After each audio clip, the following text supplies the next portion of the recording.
रीनीट 2026 की best strategy ये होने वाली है कि आप लोग फ्रेश अटेम्प्ट माइंडसेट के साथ प्रिपरेशन स्टार्ट कर दो।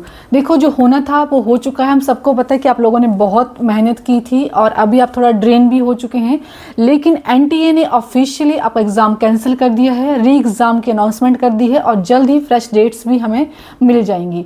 तो हमारे पास जो टाइम अभी मिल रहा है, अगर आप उसको बेस्ट वे में यूटिलाइज करेंगे तो आपका कम स्कोर था तो आप उस स्कोर को हाई कर सकते हैं। सबसे पहले तो आप अपना माइंडसेट को रीसेट करो कि अगर आप वही सोचते रहेंगे कि ये हो गया वो हो गया, तो उससे क्या होगा कि आपका टाइम और आपकी एनर्जी दोनों ही वेस्ट होंगे और आप मेंटली और ज़्यादा एग्जॉस्ट हो जाओगे, ड्रेन हो जाओगे। हो चुका है उसको हम चेंज नहीं कर सकते हैं, लेकिन इस चीज़ को हम सेकंड चांस मान सकते हैं, एक गोल्डन अपॉर्चुनिटी मान सकते हैं। एडवांटेज अभी उसी बच्चे को मिलने वाला है जो बच्चा मेंटली जल्दी बाउंस बैक करेगा। तो आप लोग भी जल्दी से मेंटली बाउंस बैक करिए और एक नई स्ट्रैटेजी बनाइए। एग्जाम डेट जो है वो जून के एंड में या जुलाई के स्टार्टिंग में हो सकती है।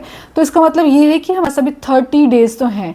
30 डेज रैपिड रिवीजन स्ट्रेटजी बनाइए, जिसमें आपके केमिस्ट्री, फिजिक्स, बायो तीनों सब्जेक्ट के लिए आप इक्वल टाइम दीजिए। मिनिमम 14 to 15 आवर्स अगर आप डेली देंगे तो अगर आप लोगों का स्कोर पहले कम था तो डेफिनेटली वो बहुत ज़्यादा होने वाला है। अगर 300 स्कोर किया था आप लोगों ने तो आप 550 to 600 आराम से स्कोर कर सकते हैं, अगर प्रॉपर प्लानिंग, प्रॉपर स्ट्रेटजीज के साथ अगर आप काम करेंगे तो। मोस्ट इंपॉर्टेंट रूल ये रहने वाला है कि आप लोग अभी इस टाइम पे कोई भी नया टॉपिक या नया चैप्टर स्टार्ट मत कीजिए, क्योंकि आप लोगों ने ऑलरेडी नीट की प्रिपरेशन की हुई है। आपने उसी प्रिपरेशन को अब जहाँ से आपने छोड़ा था वहीं से स्टार्ट करना है। बिल्कुल जीरो से स्टार्ट मत करिए कि हाँ मुझे सारे चैप्टर फिर से करने हैं, फिर से सब कुछ करना है। नहीं, जो आप लोगों ने एंड में छोड़ा था, रिवीजन कर रहे थे आप, तो उस रिवीजन पे ही फोकस करो। आप ऑलरेडी पूरा सिलेबस कर चुके हैं, अभी आपको क्या करना है, फिर से एक रिवीजन करनी है। डेली मॉक टेस्ट दीजिए, प्रीवियस ईयर के क्वेश्चन सॉल्व करिए। प्रीवियस ईयर के क्वेश्चन देखो कि कहाँ कौन सा टॉपिक में से आया है, उस टॉपिक को एनसीईआरटी में देखिए, उस टॉपिक को फिर से रीड करिए। आप लोगों ने ऑलरेडी नोट्स बनाए होंगे, एनसीईआरटी हाईलाइटेड की होगी, हाईलाइटेड पोर्शन को रीड करिए। केमिस्ट्री और बायो ये दोनों तो ऐसे सब्जेक्ट हैं, अगर आप उसमें एनसीईआरटी को पूरा रट लोगे तो आप बहुत अच्छा स्कोर कर सकते हो। सारी की सारी नहीं हो पाएगी तो जो भी आपने हाईलाइटेड पोर्शन किया होगा, अगर आप नोट्स बनाते होंगे तो उन नोट्स को जल्दी से रिवाइज करो।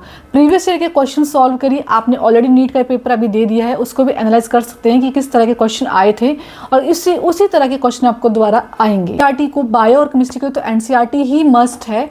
फिजिक्स में मैं ये कहूँगी, अगर आपने नोट्स बनाए हैं, फॉर्मूले हैं, ट्रिक्स हैं, कुछ है जहाँ से आपने स्टडी किया था, कोई बैच लिया था, उन्होंने आपको कुछ अच्छे से करवाया होगा, ट्रिक्स दिए होंगे, फॉर्मूले यूज़ कर। रीनीट में अगर आप डिसिप्लिन के साथ स्टडी करोगे, कंसिस्टेंसी के साथ स्टडी करोगे, डेली रिवाइज करोगे, एमसीक्यू सॉल्व करोगे, मॉक टेस्ट दोगे तो आप बहुत अच्छा स्कोर करोगे। जो आपने ऑलरेडी स्कोर किया था, कम स्कोर था, तो उस स्कोर को आप बहुत अच्छा, अभी आपके लिए एक रैंक बूस्टिंग चांस है। अगर आपने 400 स्कोर किया था तो डेफिनेटली आप 600 स्कोर कर। This is a game changer for those who failed in first attempt. Score 450 से 600 के बीच में था, उनके लिए सेकंड चांस ही है। बच्चों ने 650 प्लस स्कोर किया होगा वो तो पहले ही ड्रेन हो चुके हैं, उन्होंने पहले ही अपना बेस्ट दे दिया है। अभी वो थोड़ा सा ये भी होंगे कि हमने ऑलरेडी इतनी मेहनत की थी, अब फिर से करनी पड़ेगी, लेकिन आप लोगों के पास ये चांस है कि आप एक अच्छा रैंक स्कोर कर सकते हैं। तो देखो बच्चों, अभी आपके पास ये मौका है और इस मौके को आप लोग कैसे अपनी गोल्डन अपॉर्चुनिटी में चेंज करते हैं, ये आप लोगों के ऊपर डिपेंड करता है। कुछ भी यहाँ वहाँ से देख के पैनिक मत हो। कोई भी अपडेट चाहिए तो आप नीट के ऑफिशियल वेबसाइट्स या एनटीए के वेबसाइट्स के ऊपर जाके चेक करिए। किसी भी सोशल मीडिया प्लेटफॉर्म पे या टेलीग्राम पे जाके कुछ भी लिख रहे हैं तो उस चीज़ को अगर आप फॉलो करेंगे तो आप पैनिक हो जाओगे कि अच्छा ये हो गया, अच्छा वो हो गया। कि ऑफिशियल वेबसाइट्स के ऊपर जो अपडेट्स दी जा रही हैं आप सिर्फ उसको फॉलो करिए और अपना टाइम वेस्ट मत करिए। जल्दी से स्ट्रेटेजी बनाइए, रिवीजन करना स्टार्ट करिए। अगर कोई पेड बैच लेके रखा है या वही टीचर्स अगर आपको दोबारा से करवा रहे हैं फ्री में तो आप वो भी कर सकते हैं। तो इन 30 डेज को बेस्ट वे में यूटिलाइज करिए।